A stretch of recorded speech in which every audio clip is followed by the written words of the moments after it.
Hey everybody, for this video I'm going to be sharing rare and uncommon plants that are low light tolerant.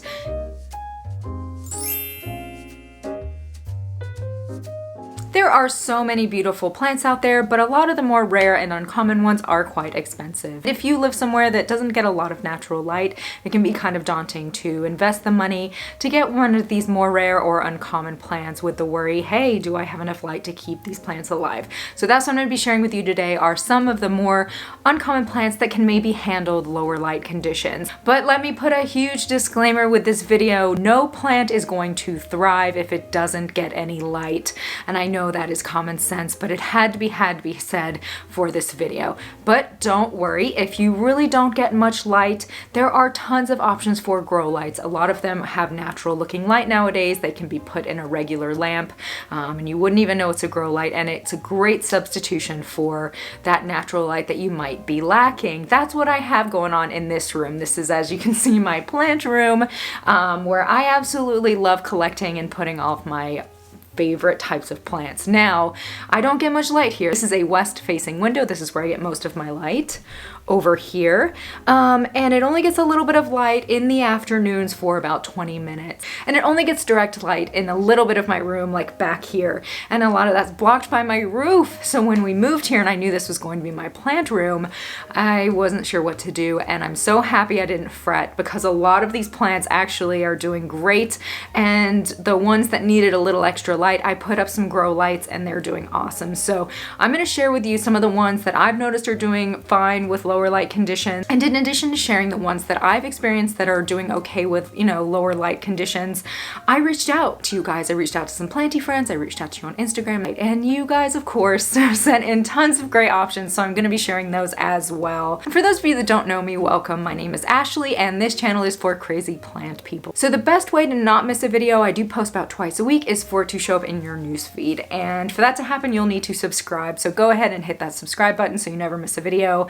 I am also on Instagram, like I've said, and I post on there all the time. I love my plant community, so maybe look me up on there. Now, some of you may be asking, hey Ashley, what are some, grow lights that you recommend? I have links in my description below to some different ones that I use. Now, the ones here on my IKEA shelves, those are Barina lights in my description, and then I also have some other ones that I use that are strips that stick on. Those are good as well. Up here in my fan, I have some grow lights, and those are just basic like sunblast ones that I have ordered from Amazon. I've heard Soltech ones are amazing. Those are a little bit on the expensive side, but they are incredible. I've also heard GE has some really great ones. Maybe try out one of these lower light plants that I'm mentioning today.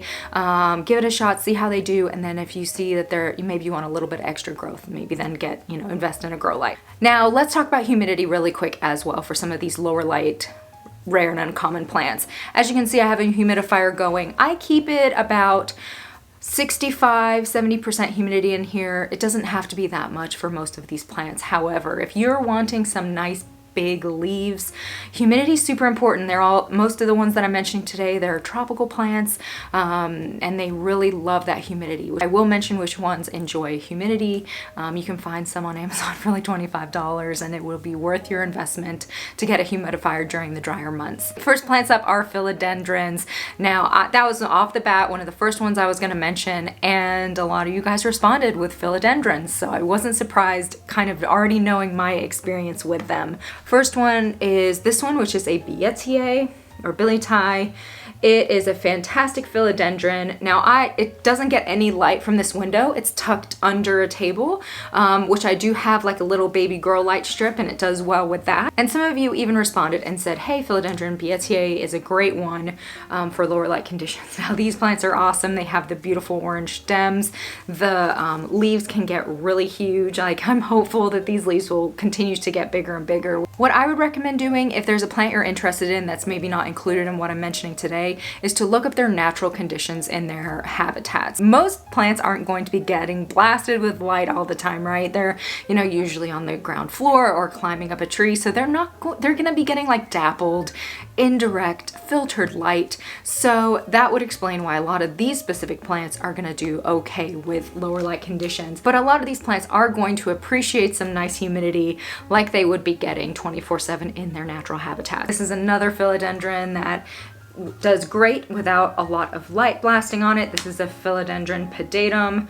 Absolutely beautiful. My Philodendron McDowell over here has been bursting with new growth. It's really tucked kind of far back from the window. It doesn't have a grow light really on top of it, and it just put out the biggest and most beautiful new leaf. I was not expecting that. I would say Philodendron McDowell is a great investment if you want a plant that makes really big, beautiful heart-shaped leaves that can handle, lower light condition. And when I say lower light, I don't mean no light, right? I mean, like, maybe you have an east or west facing window that doesn't get a lot of light, or maybe you have a bright window, but it's gonna be, 10 feet back or something like that. My Philodendron Silver Sword doesn't get a lot of light.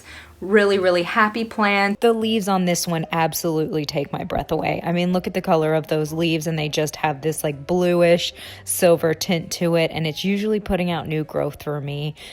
Great low light plant. You guys sent in your recommendations as well. Philodendron Burl Marks Fantasy, someone said. Philodendron bipennifolium, Philodendron Painted Lady, Philodendron Majestic, Philodendron Gloriosum, Philodendron Rugosum. Oh, Philodendron Micans for sure. How did I not mention that one? My Philodendron Micans prefers not being near the sun. It's okay being like very much back away from the window, and it'll tell you, if it's happy or not. But I have 3 Philodendron Micans. They are all doing awesome, but yes, I totally agree. Philodendron Varicosum, it doesn't like being too hot, and it also doesn't like getting too much light. It will melt, I've been told, so that's a good option. So there are plenty of Philodendron options if you'd love to get, your hands on some uncommon plants, but you're not sure. Philodendron's definitely a good way to go. So next up, I would say any kind of snake plant. Now, as far as the more uncommon ones, maybe whalefin, and even a variegated whalefin. Now, I would say for most of these plants, stay away from variegated ones, because if you want to keep the variegation going, you're going to need a good bit of light usually, and that will really, really promote the variegation. However, if you want a variegated whalefin, Sansevieria, totally fine. Like, it's not going to make any difference. Now, probably won't see a ton of new growth unless it gets enough, enough light. But yeah, those are very, very stable, great low light options for plants. Now, we all know ZZ plants are great low light plants. They're very tolerant of lower light conditions, and they can actually, grow quite a bit. Now, some of the more uncommon type ZZ plants I'd say are the ZZ Ravens. I have a ZZ Raven, does great. I've had my Raven ZZ for at least 1.5 years now, and it has always been in low light conditions in my home, and it's always pumped out tons and tons of new growth. I would say this is probably one of the best low light growing plants that I own. Now, when you guys reached out and said Monstera Peru, I completely agree with you on that one. My Monstera Perus, I always forget they don't like a lot of light. Maybe I stick them under a grow light by accident and they'll turn like a yellowish color. So as soon as I kind of remove them from the light, they seem to do much, much better. Their new growth comes out looking awesome. So Monstera Peru, a great one, super popular plant right now, extremely easy care, gorgeous, gorgeous texture on the leaves. Definitely prefers, not getting too much light. I would also say Syngonium. Some of you guys said Syngonium, totally agree with you on that. And some more uncommon type ones, Syngonium Frosted Heart, I have one of those. And it does great. It doesn't get much light, and it is happy. It's actually putting out new growth. And then I also have a Syngonium Chia Pens with some really nice large size leaves. Does awesome. So Syngoniums are, getting really, really, really popular.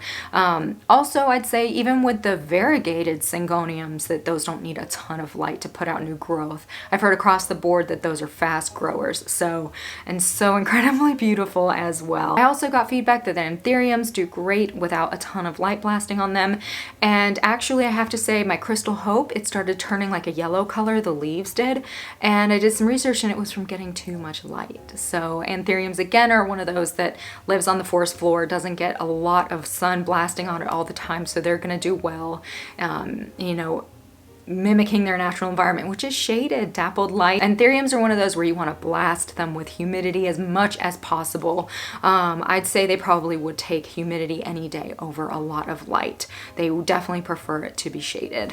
And I was surprised because quite a few of you reached out and said Hoyas. I was always under the impression that Hoyas like a lot of light, but then I was thinking back and I was like, oh my gosh, I've had Hoyas in low light situations tons of times and they have always done completely fine. Sure, they're not putting out like tons tons of new growth all the time, but they're troopers. They'll like stick through. If they're not putting out as much new growth as you would want, I would say supplement with a little bit of grow light. A lot of people said Aglaonemas. Now, I don't have a lot of experience with Aglaonemas, but feel free to leave in the comments below specifically which Aglaonemas you guys recommend for lower light. And I would say through this whole video, just leave your comments. This is one of those videos where I think it'll be really helpful for people watching this video to look in the comments and see what everyone says. So this is one I super agree on. Lulu's Leaves responded. I'm a huge fan of her YouTube channel. Check her out if you haven't already. She responded and said velvet alocasias, which I totally agree on that. Like normally you would think alocasias, like especially here in the South, they're out in your garden as, you know, they call them elephant ears here. They're just everywhere in people's gardens. They like to be blasted with sunlight. But I have to say I totally agree with Lucia that these velvet alocasias,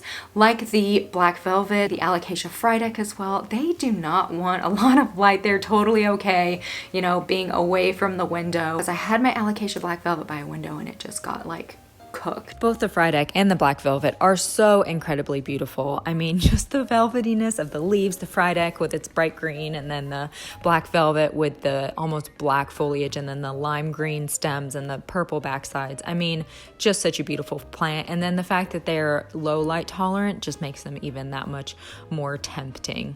I would also recommend if you are into orchids, maybe some of these rare jewel orchids or the, you know, the rare begonias, they really do not mind being in lower light conditions. They probably prefer it, but they love that humidity to be blasting. So that's what I'm doing with my jewel orchids and my begonia julao that I got recently. I do have them in my IKEA greenhouse because it has, you know, nice humidity, but I have them tucked away underneath a shelf so that they don't get a lot of light. And we all know Philodendron Brazil, the Philodendron heteracins or scandens, they do well. Now, the harder to find ones like the Rio, they do just as well in lower light conditions, and they are, you know, on the more uncommon side, but you know, they're easy to propagate and they do well in lower light conditions. Scindapsus pictus are, you know, definitely an all-time favorite. They're so easy care. They clearly do well in lower light conditions. You have your more common ones like, you know, your Scindapsus pictus exotica or your Silverian. But I'm seeing a lot more uncommon ones as well coming out. I recently got a Trubii dark form, absolutely beautiful. I'm seeing people finding like Scindapsus moonlight at some of these big box shops, and I would say those are great options for lower light, you know, uncommon houseplants. Any of the Scindapsus ones are perfect. Like, they do great. Now, epipremnum are also a wonderful option. I have a Shangri-La, which would do well in lower light conditions. The Shangri-La is such a neat plant. It has the like spinach-like texture of the leaves. There's also Amplyssimum, which I have, and this one is so beautiful. The leaves are crazy long, and they just have that gorgeous, you know, silver stripe down the leaves. Oh, so beautiful. Cebu Blue, also a beautiful, beautiful plant. It gets big enough, the leaves can become fenestrated. Now you would need a little bit more light for that. All of these are great options. I'd say probably not variegata, again, because you want it to have light to bring out that variegation. Lots and lots of uncommon ones that I'm seeing become very popular in the market. So those are a great option as well for low light plants. Now, there are lots of plants that I didn't mention during this video, so please leave your comments in below so we can kind of all check in from time to time if there's a plant we're looking into to check and see if it would do all right in lower light conditions. Again, no plant will thrive unless it has enough light. So maybe think about substituting with a grow light if you're not getting a lot of natural light. I hope you enjoyed this video. If you did, please hit the subscribe button so you never miss upcoming videos, and look me up on Instagram. I hope you guys have a fantastic rest of the day. I'll definitely be seeing you soon. Bye!